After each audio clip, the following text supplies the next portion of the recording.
अस्सलाम वालेकुम वरहमतुल्लाहि वबरकातुहू। कैसे हैं आप सब? उम्मीद है ठीक ठाक होंगे।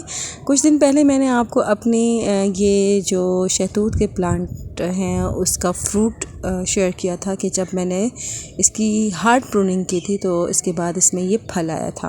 और आप देख सकते हैं अभी भी बहुत बड़ी क्वांटिटी में इसमें फ्रूट जो है वो लगा हुआ है।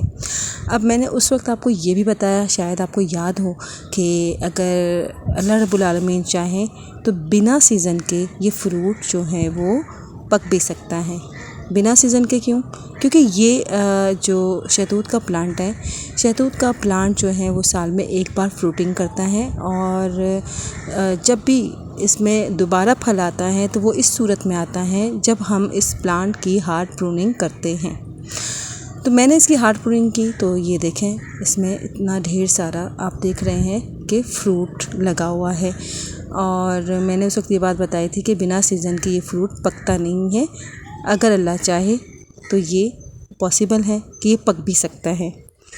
तो व्यूवर्स, मैं आप सबसे आज ये शेयर करना चाहती हूँ कि जब मैंने इस पौधे का जायज़ा लिया तो इसके अंदर मुझे इतने सारे फलों में अल्लाह रब्बुल आलमीन क्या दिखाते हैं?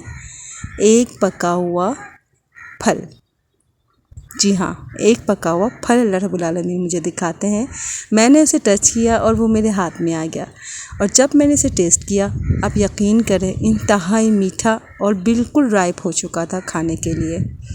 और इसके बाद से मैं यहाँ पर ढूंढ रही हूँ, मुझे एक भी फल मुझे यहाँ नज़र नहीं आ रहा है पका हुआ।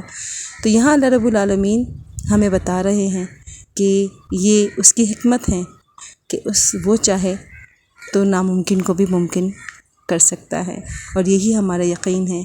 मुझे सूरह बकरा की वो आयत याद आ गई जिसमें अल्लाह रब्बुल आलमीन अपने एक बंदे को यकीन दिला रहे हैं कि मैं इस फ़ानी दुनिया को ख़त्म करने के बाद दोबारा ज़िंदा करूँगा। और इसी मिसाल को अल्लाह रब्बुल आलमीन उसके सामने इस तरह लाता है कि जब वो बंदा उस बस्ती से गुज़रता है तो वो कहता है कि कोई कह सकता है भला कि ये जो बस्ती हैं वो उजड़ चुकी हैं और बिल्कुल वीराने में तब्दील हो चुकी हैं, जहाँ पर ऐसा इसे देख कर महसूस होता है कि यहाँ पर किसी इंसान का कभी कोई गुज़र ही ना हुआ होगा, जबकि ये बस्ती इंसानों से बसी हुई थी और वो अब बर्बाद हो चुकी है, सफ़ाई हस्ती से मिट चुकी हैं। क्या भला ऐसा हो सकता है कि इसे दोबारा ज़िंदा किया जाए? तो फिर अल्लाह रब्बुल आलमीन उसे इस बात का यकीन दिलाते हुए सुला देते हैं और उसे 100 साल तक सुला देते हैं। और जब वो जागता है तो अल्लाह रब्बुल आलमीन पूछते हैं, बताओ तुम कितने अरसे तक सोए रहे? तो उसने बताया कि मैं सिर्फ चंद घंटे सोया होऊंगा।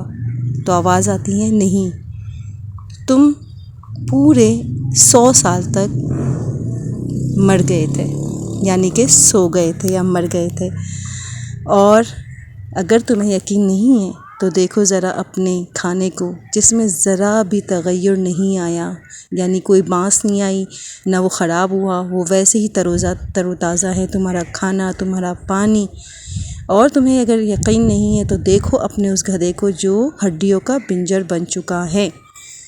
और जब वो ये देखता है तो वो हैरान हो जाता है और अल्लाह रब्बुल आलमीन की हिकमत पर उसे यकीन आता है और वो ईमान ले आता है। तो जी हाँ, यही है मेरे रब की हिकमत। वही ज़िंदा करता है मुर्दों को और एक दिन उठाएगा मुर्दों को और अपने सामने ला खड़ा कर देगा। और वही सूखी लकड़ी को हरी भरी करता है और वही इस तरह बिना मौसम के फ्रूट को पकाता भी है और हमें खिलाता भी है। क्या ही बात है मेरे रब की। और तुम अपने रब की किन किन नेमतों को झुटलाओगे? अल्लाह हाफिज़। Happy gardening.